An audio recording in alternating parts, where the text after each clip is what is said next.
गांव में चुड़ैल। बहुत समय पहले राजस्थान के एक गांव में अजीब घटनाएं होने लगी। लोग कहते थे कि रात के समय गांव के बाहर पीपल के पेड़ के पास सफ़ेद साड़ी पहने और उल्टी पैर वाली औरत दिखाई देती थी।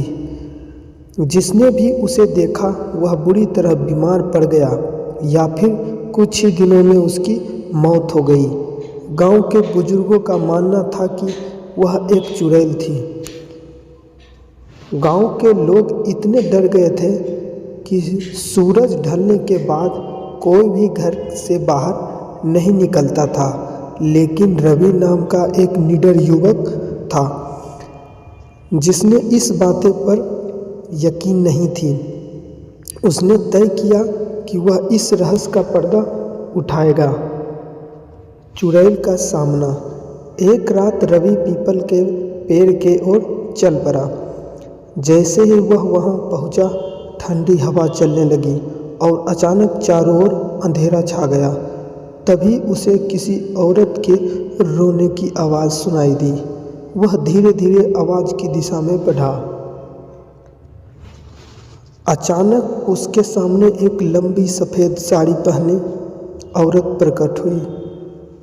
उसके बाल बिखरे हुए थे और उसकी आंखें जलती हुई अंगारे की तरह लाल थी। रवि ने ध्यान से देखा तो उसके पैर उल्टे थे। चुड़ैल हंसते हुए बोली, तू यहाँ क्यों आया है? रवि ने कांपते हुए कहा, मैं जानता नहीं हूँ कि तू कौन है और गांव के लोग को क्यों डराती हो। चुड़ैल अचानक गुस्से से चीखी, मुझे इस गांव के लोगों ने मारा था। मैं एक अकेली औरत थी और इस लोगों ने मुझे जादू टोना का आरोप लगाकर मुझे जिंदा जला दिया था। अब मैं पूरे गांव को जिंदा जला दूंगी। चुड़ैल रवि को मारने के लिए दौड़ी। रवि वहां से भागने लगा और किसी भी तरह जंगल से बाहर निकल के गांव में प्रवेश किया। गांव में आकर रवि बेहोश हो गया। सुबह हुई तो गांव के सभी लोग ने देखा कि बीच गांव में रवि बेहोश पड़ा था। तभी रवि से गांव के बुजुर्गों ने पूछा कि क्या हुआ। तब रवि ने उठकर सारी बात बताई। उसने बताया कि चुड़ैल को मुक्ति चाहिए।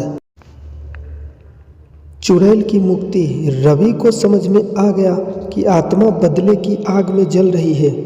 उसने अगले दिन गांव में पुजारियों और बुजुर्गों को यह बात बताई। गांव के लोग पछताने लगे और उन्होंने चुड़ैल की आत्मा की शांति के लिए हवन और पूजा कराई। जैसे ही पूजा समाप्त हुआ, लोगों ने देखा कि पीपल के पेड़ के पास से एक सफ़ेद रोशनी निकली और आसमान में विलीन हो गई। गांव में फिर कभी चुड़ैल नहीं देखा। सीख: हर आत्मा को मुक्ति चाहिए और अंधविश्वास के कारण होने वाले अन्याय से बचना चाहिए। दोस्तों, अगर अभी तक हमारे चैनल को सब्सक्राइब नहीं किए हो तो प्लीज़ सब्सक्राइब कर लो।